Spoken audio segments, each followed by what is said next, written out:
हनुमान जी ने जब रावण को मारा तो रावण को मारने के बाद हनुमान जी दुखी क्यों हो गए? हनुमान जी और बाली के मध्य युद्ध हुआ, उसका क्या परिणाम हुआ? और हनुमान जी के पास गदा था ही नहीं, और हनुमान जी की शक्ति और पराक्रम से संबंधित कुछ बातें मैं आपको इसी वीडियो में बताऊंगा, तो वीडियो को अंत तक देखिए।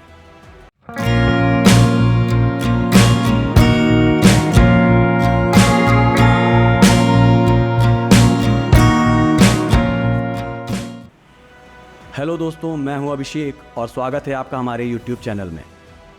हनुमान जी के बचपन का नाम मारुति है। भगवान स्वरूप होने के कारण उनमें अनंत शक्ति थी। एक बार मारुति खिड़की से देख रहे थे बाहर की ओर, उन्हें भूख लगी थी, उनकी माता कुछ काम कर रही थी, और फिर भगवान मारुति ने चमकते हुए सूर्य को देखा और सूर्य को लड्डू समझकर उसको खाने का प्रयत्न करने लगे। वो जैसे ही सूर्य की ओर उड़कर चले, जैसे जैसे सूर्य के समीप पहुंचने लगे, वैसे वैसे सूर्य का आकार उन्हें बड़ा होते लगने लगा। इसके लिए उन्होंने क्या किया कि उन्होंने अपना शरीर बढ़ाना शुरू किया और अपने शरीर को इतना बढ़ा लिया कि सूर्य को लगभग मुंह में ही ले लिया।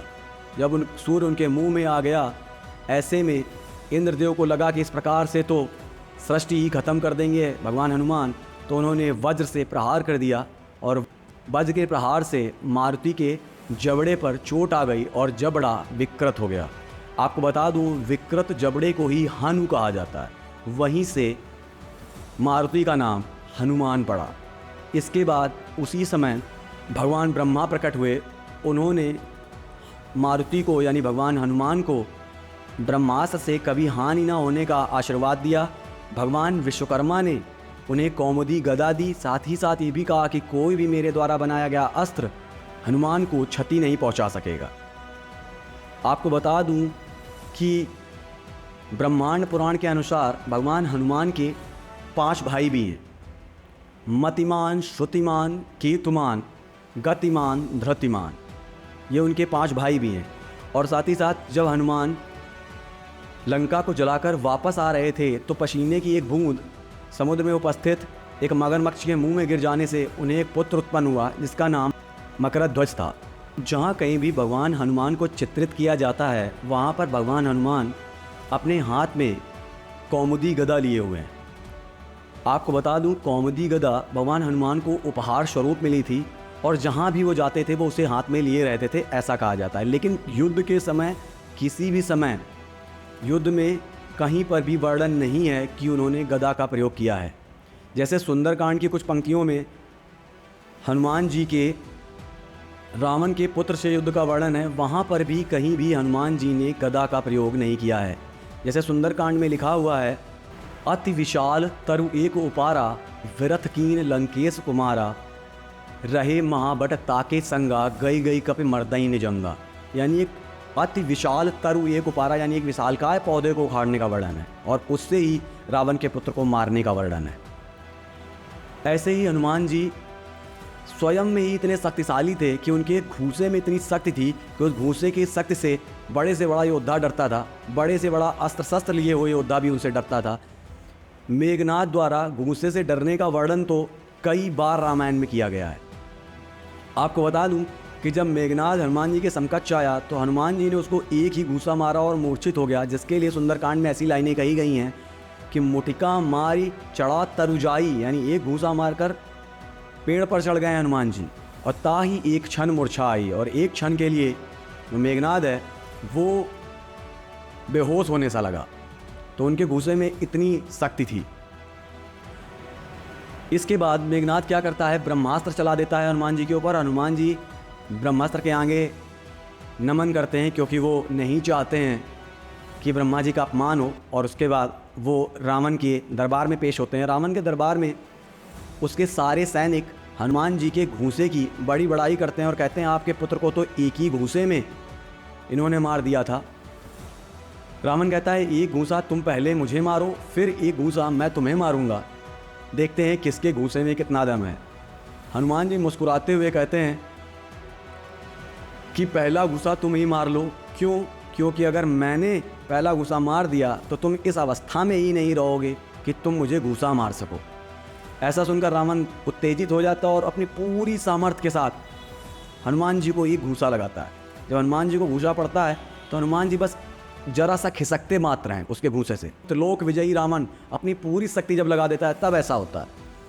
इसके बाद बारी थी हनुमान जी की। फिर तो आप जानते ही हैं, पवन पुत्र हनुमान एक भारी भरकम सा घूसा रावण के मुंह पर लगा देते हैं और एक ही घूसे में रावण धरती चाट जाता है। इसका वर्णन भी कुछ पंक्तियों में कुछ इस तरीके से है, मूर्छा गए बहोरी सो जागा, कपिबल विपुल सराहन लागा। यानी एक घूसा पड़ते ही उसे मूर्छा आ जाती है रावण को, और इसके बाद जब मूर्छा आ जाती है और बेइज्जत हो जाता है पूरे के पूरे अपने सभा में, तो मूर्छित होने के बाद तुरंत ही भगवान हनुमान के घूसे की बड़ाई करने लगता है। इस पर भी हनुमान जी प्रसन्न नहीं होते हैं बल्कि दुखी हो जाते हैं। उसके आगे की चौपाई कुछ ऐसा कहती है कि धिग धिग मम पौरुष धिग होई, जो तय जियसी रहस सुरद्रोही। यानी धिक्कार है मेरे ऐसे पौरुष पर, मेरे ऐसे बल पर धिक्कार है कि मेरे भगवान राम का द्रोही अभी तक जिंदा है, जबकि मैंने इसे एक घूसा भी मार दिया है। ऐसे ही एक बार भगवान हनुमान साधना में लीन होते हैं।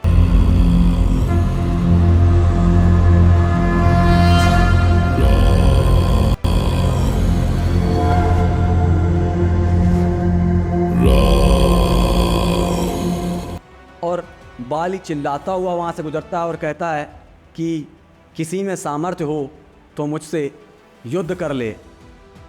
तो भगवान हनुमान जो हैं वो कहते हैं, बाली महाराज ठीक है, आप तो सर्वशक्तिमान हैं, लेकिन ये चिल्लाने की क्या ही आवश्यकता है, तो आप चिल्लाइए मत, हाँ आप ही जीतेंगे। परंतु बाली नहीं मानता और गुस्सा करने लगता है और हनुमान जी पर गुस्सा दिखाने लगता है और कहता है किसी में भी सामर्थ्य हो तो लड़े। किसी में भी सामर्थ्य को भगवान हनुमान इस तरीके से लेते हैं कि उनके स्वामी राम को भी ललकारा जा रहा है और वो कहते हैं कि ठीक है, तुम मुझसे ही लड़ लो पहले।